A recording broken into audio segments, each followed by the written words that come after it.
Hay alerta en Europa por el aumento de casos de la variante Omicron del virus del COVID-19 que ha sido detectada en al menos 5 naciones de ese continente. Ante el alto riesgo de transmisión, varios países han reimplementado pruebas PCR y prohibido los vuelos desde varias naciones del sur de África. Continúan las protestas y disturbios que empezaron en contra de la vacunación obligatoria en los territorios franceses de ultramar de Guadalupe y Martinica, pero progresivamente han expuesto el descontento social. El gobierno galo indicó que está dispuesto a discutir la posible autonomía de Guadalupe. Honduras ultima detalles para las elecciones generales de mañana. El Consejo Nacional Electoral y las Fuerzas Armadas indicaron que la seguridad está garantizada en todos los centros de votación, pese a los numerosos hechos de violencia electoral que dejan casi 30 fallecidos. En France 24 estamos de vuelta con las noticias que marcan la jornada. Soy Valentina Torres Sánchez y es un gusto acompañarlos. Iniciamos esta emisión de noticias en Europa, donde República Checa fue el más reciente país en confirmar un contagio de la variante Omicron del virus del COVID-19. En Países Bajos hay casos sospechosos de viajeros provenientes de Sudáfrica, donde el nuevo linaje fue detectado por primera vez. La situación ha llevado a varias naciones a reimponer pruebas PCR y a prohibir los vuelos desde varios países del sur de África, donde Omicron ya ha sido confirmada. Alerta máxima en el aeropuerto internacional Schiphol de Ámsterdam.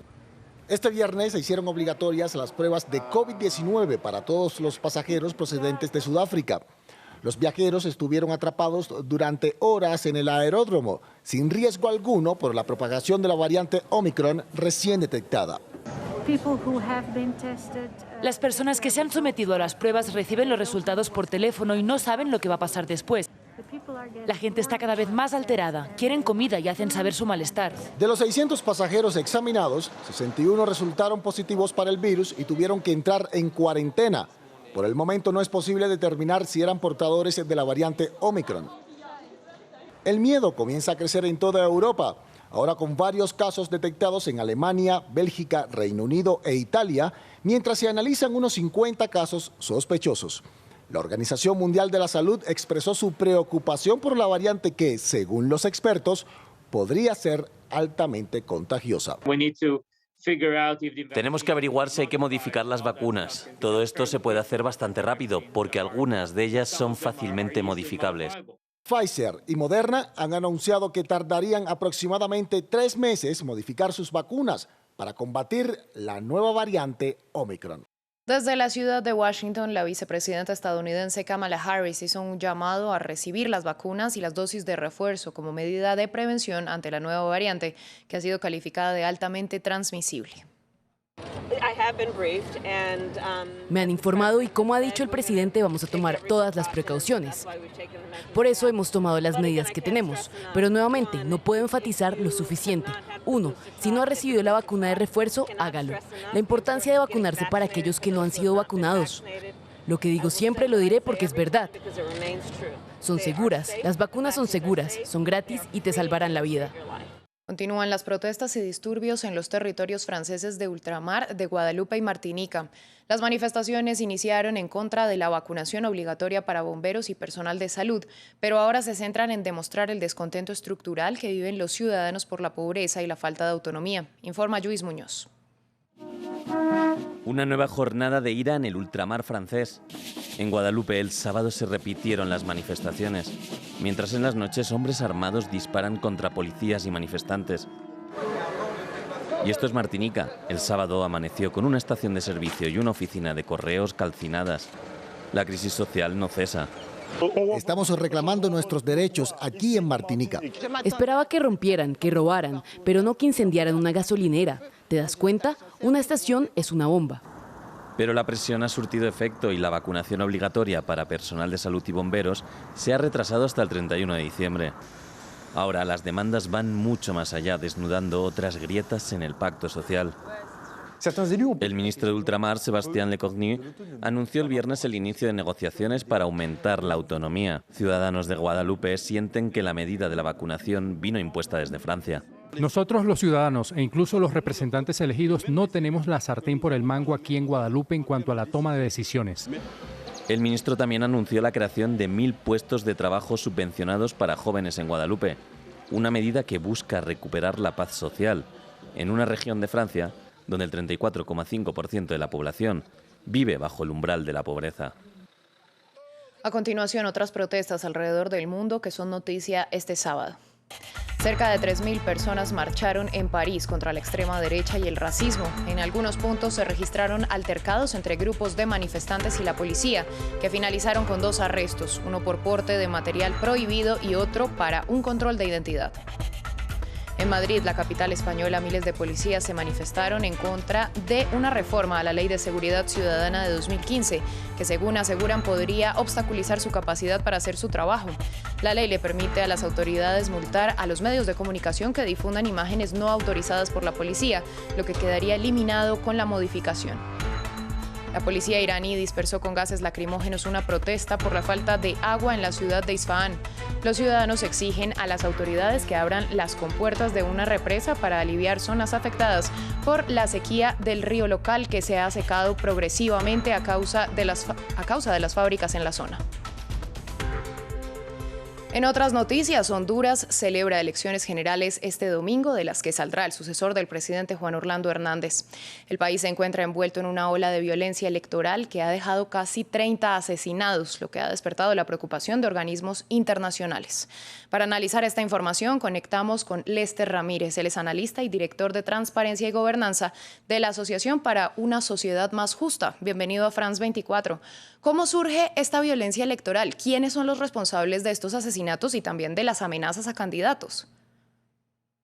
Bueno, muchas gracias por la invitación. Esta violencia electoral es parte de la violencia estructural que tiene el país, ¿no? Esta es una violencia que se viene acarreando ya por muchos años y en estos momentos es por la fuerte competencia electoral, ¿no? Hay una competencia por el botín estatal, por un lado, es decir, está en juego prácticamente el patrimonio del Estado, está en juego para muchas personas también tener un empleo y poder tener una subsistencia, tanto para esta persona como para su familia, pero también aquí intervienen también actores oscuros del crimen organizado, narcotráfico, pandillas. Entonces es parte de toda esta, se puede decir, violencia estructural que tenemos, que cada 4 años también se convierte en violencia electoral, ¿no?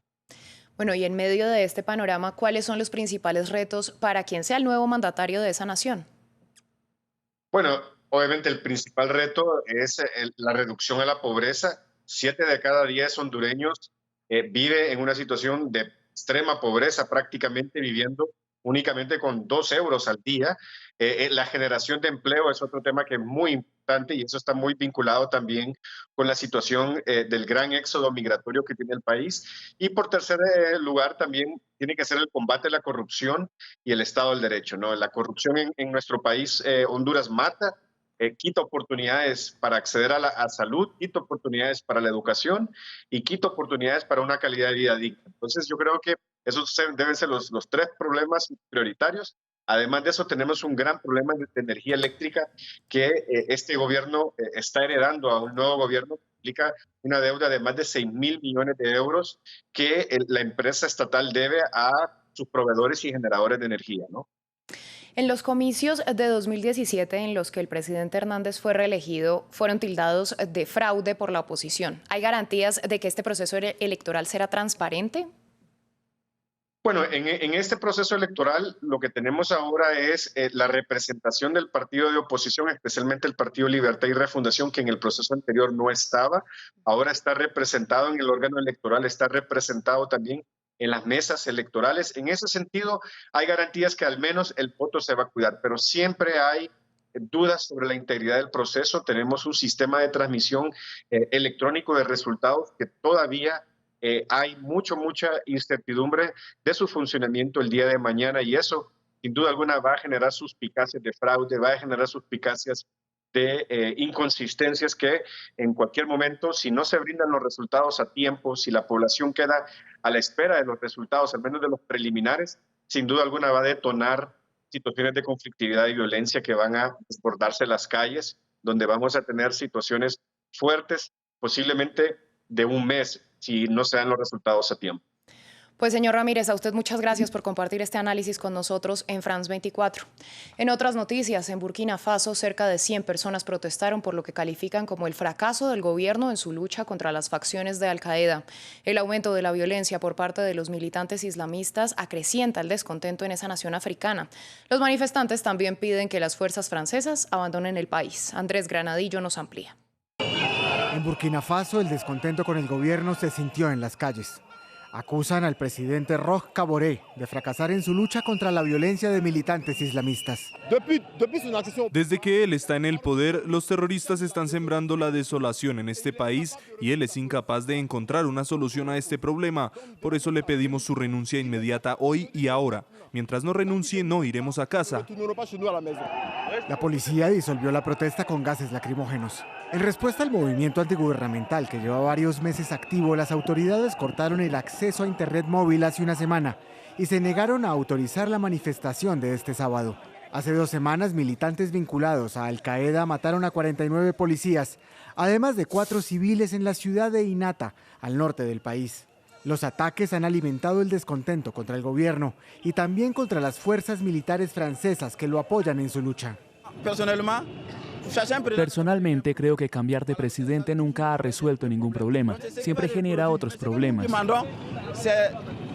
Lo que pedimos es echar a Francia de África, porque cuando vemos que hay bases militares francesas en África, estos países siempre tienen problemas. Hace 5 años Francia lucha en la región contra militantes de Al-Qaeda y el Estado Islámico, pero la inestabilidad política ha socavado la lucha regional contra estos grupos terroristas.